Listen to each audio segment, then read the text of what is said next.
I didn't flinch when he said it. Dad leaned back in his chair, glass of scotch dangling between his fingers, that smug sneer painted across his face. "You're not welcome at our luxury resorts," he told me, as if his words could strip me of oxygen. I only smiled, picked up my phone, and said calmly, "Security, remove the Fairchild family's VIP privileges, all of them." That night, their keycards stopped working. It wasn't always like this. There was a time I would have begged for their approval. When I was younger, they dangled affection like a prize.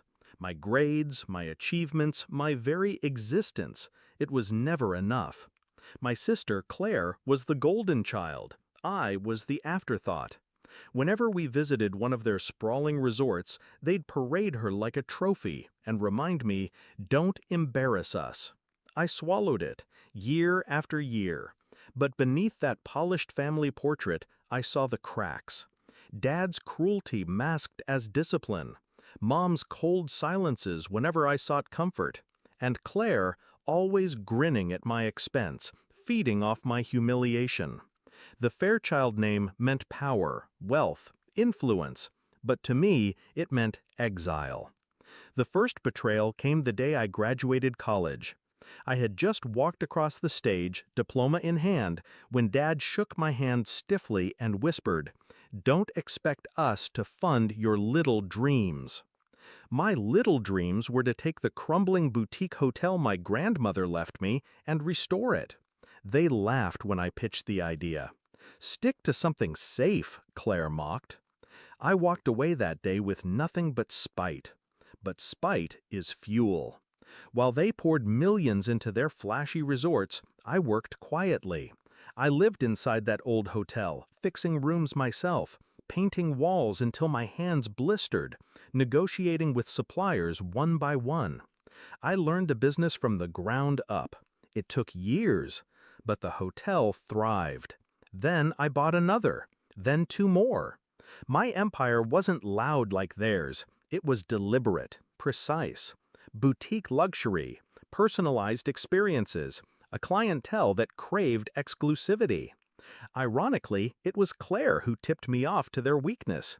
At some family dinner, she boasted about their VIP loyalty program. Unlimited perks, free upgrades, black cards that worked across every resort. It was their pride and their Achilles heel. The discovery of betrayal didn't shock me. It confirmed what I already knew.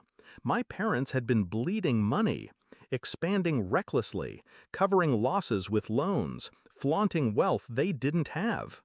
When my name began circulating in travel magazines as the new face of luxury hospitality, I expected at least a nod. Instead, Dad called me a parasite living off scraps. Then, one morning, my lawyer showed me a cease and desist letter signed by my own parents.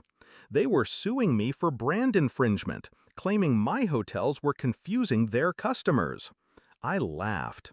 They weren't just trying to crush me, they were terrified of me. I didn't rage, I planned. First, I strengthened my legal walls, copyrights, trademarks, patents, ironclad protections on my brand.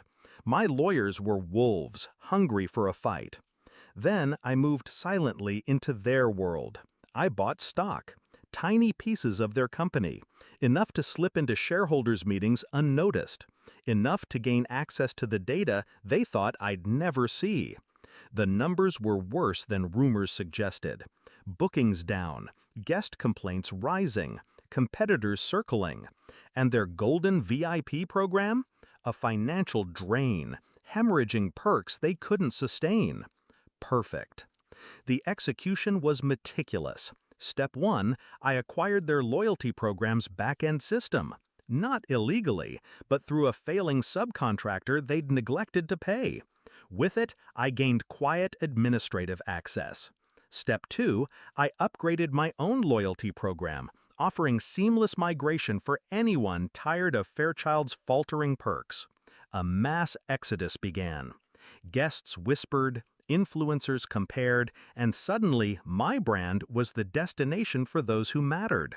Step 3, I waited for the right stage. That stage came during the annual shareholders gala, a ballroom glittering with chandeliers, executives in tuxedos, cameras flashing. Dad stood at the podium, rehearsed confidence dripping from his voice. He spotted me in the crowd and smirked, as if to say, "You'll never sit at this table." When I approached him later, drink in hand, he spat the line that had been simmering inside him for years. "You're not welcome at our luxury resorts." The room chuckled. Claire laughed the loudest. I didn't argue. I simply dialed a number, waited for the security chief, and gave the command. My voice was calm, almost gentle. Remove the Fairchild family's VIP privileges. The downfall wasn't dramatic at first. It was silent. That very night, as Dad and Mom tried to retreat to their penthouse suite, their key cards blinked red.